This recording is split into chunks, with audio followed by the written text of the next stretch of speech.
Good morning.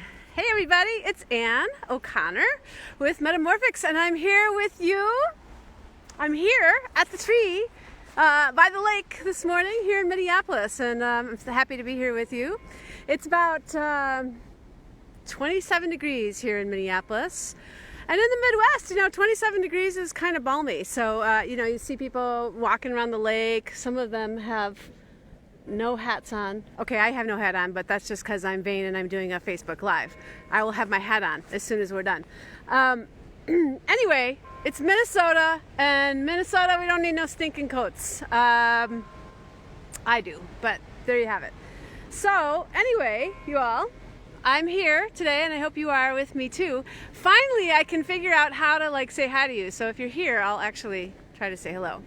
And today, I was taking my almost 13-year-old to school this morning, and I was thinking, wow, here I am again at this age of having this, on the verge of teenagerhood, and it's my last one, 4 kids, my last kid, going along, taking her to school, and she wasn't so grumpy this morning. A lot of times in the mornings it's a little tough lately, but it's just it's the age, it's where they're at, it's what's happening for them. And I was thinking about what is it like to go through that adolescence, and it's so hard. You remember how hard it is? Everything is changing, your body is changing, the world is changing, you're realizing that things are going to be tough out in the world sometimes. Maybe you don't always know what to do. It's a big time.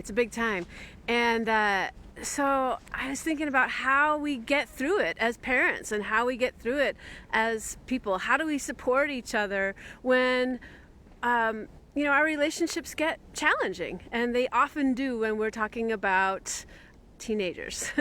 So I wanted to tell this story about my son at this time in his life. And he was, somewhere around 12, 13, somewhere in there.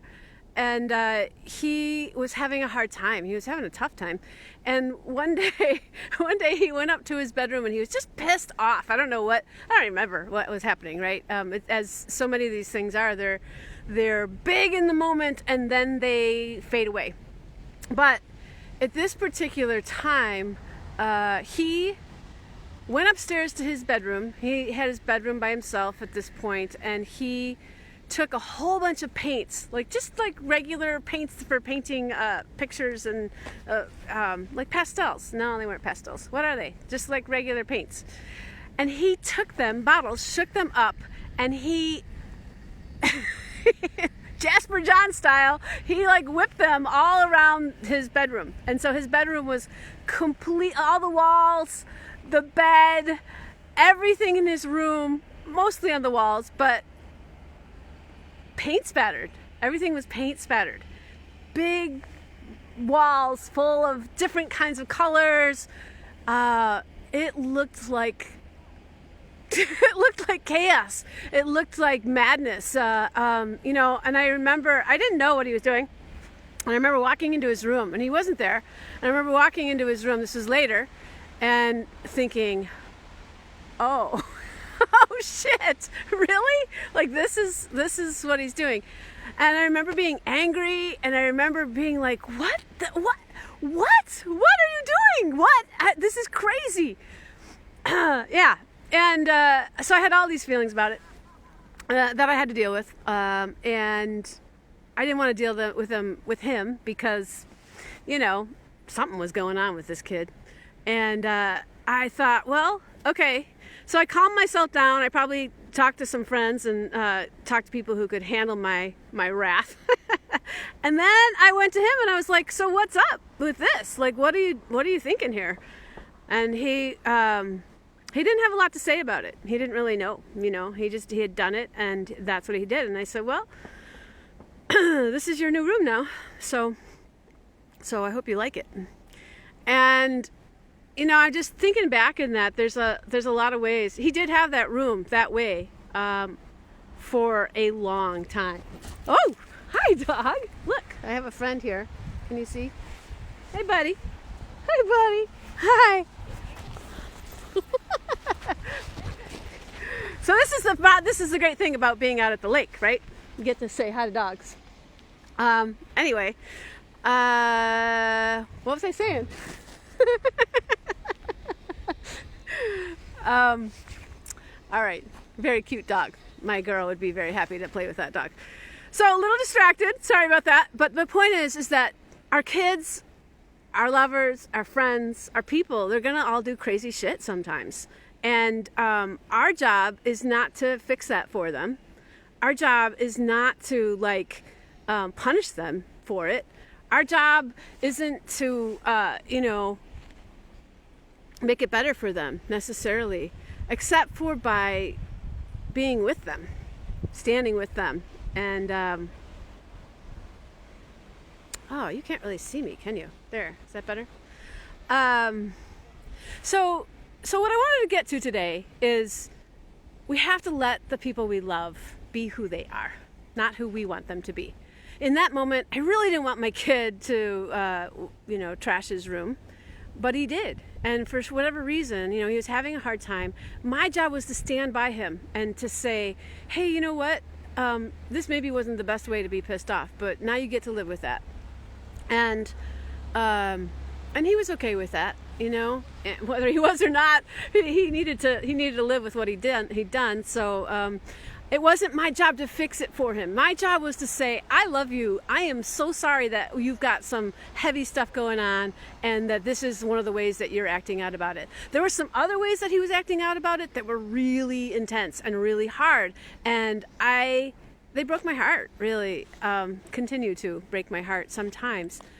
But the thing that I know from raising my kids is that they have to do it their way. I can't do it for them. I can't make it better for them. One thing I can make better for them is to know that they're not alone, that there are other options. I can give them choices. I can help them see some other things that they could do. I can certainly model for them. But in terms of deciding for them what they're going to do, that's not something I can do. So another example, my kids have done all kinds of things. Like they dye their hair different colors, wild colors. They wear clothes that I would never wear. They do things, and I very rarely do I ever have fights with my kids about the kind of clothes that they wear. If we're going someplace and I feel like it's disrespectful to our event that we're attending, I will say something and they will tell you that I will. But I think it's a real balance because people have to be who they are. And when we allow for that and we accommodate that and we love it and welcome that, then they get to figure out if it's really who they are. I'll tell you this story. It's crazy. When I was like old. I was like 19, 20, something like this. How old was I? 21, maybe 22. I worked at a nightclub, and everybody at the nightclub wore these like totally risque costumes all the time. They weren't costumes; they were just their clothes. It's what they wore. And by comparison, I was like this very conservative, sort of wholesome person in my attire, anyway. And I remember one night I was like, okay, I'm just gonna do this. And I put on a black lacy bra and I wore a black suit coat over the bra and I didn't wear anything else. Well, I mean, I had pants on, but I didn't, or maybe a skirt or something. But on top, all I wore was my bra and a black suit jacket. Now, I was trying to figure it out. Like, is this something I could do? Is this what I could do? And hey, John Tully, look at you. Good morning. And, I was trying to figure out if this was somebody I could be. And when I got to work that night, a very good friend of mine, a guy who I was actually very interested in at the time, I can't remember if I was dating him at that point or not, but I remember him looking at me and saying, like, what are you doing? What are you doing? That is not you. That is not who you are. What are you trying here? And it was really funny because his words just totally landed with me. I was like, yeah, okay, I'm trying this thing on and it's not me. But this is what kids do. This is what young adults do. They try to figure out who they are and they have to go through whatever they have to go through. And our job is to just love them through it. Our job is to say, hey, you know what? It's okay. Our job is to love the people who we love and not try to fix them and not try to make them who we need them to be, but to support them in being who they actually are. So next time you are tempted to ask something of someone that isn't about them, it's about you, just really kind of stop and think for a moment. Like, why do you need this? And what does this say? Not about them, but about you. And what do you need? And, a lot of times what I've found is what I really need is trust. And I need to trust my kids. I need to trust my relationships, that they are, trust the people who I love, that they have to go through what they have to go through, that they need what they need. And it's not up to me to make it right for them. It's up to them to make their own choices and their own decisions. And it's up to me to stand by and to love and to accommodate who they actually are. So that's my thinking for today. I hope that you are having a beautiful day, whether it's snowing and lovely there for you. Whatever you do, go out there and make it count and have a great day. All right, Ann O'Connor signing off.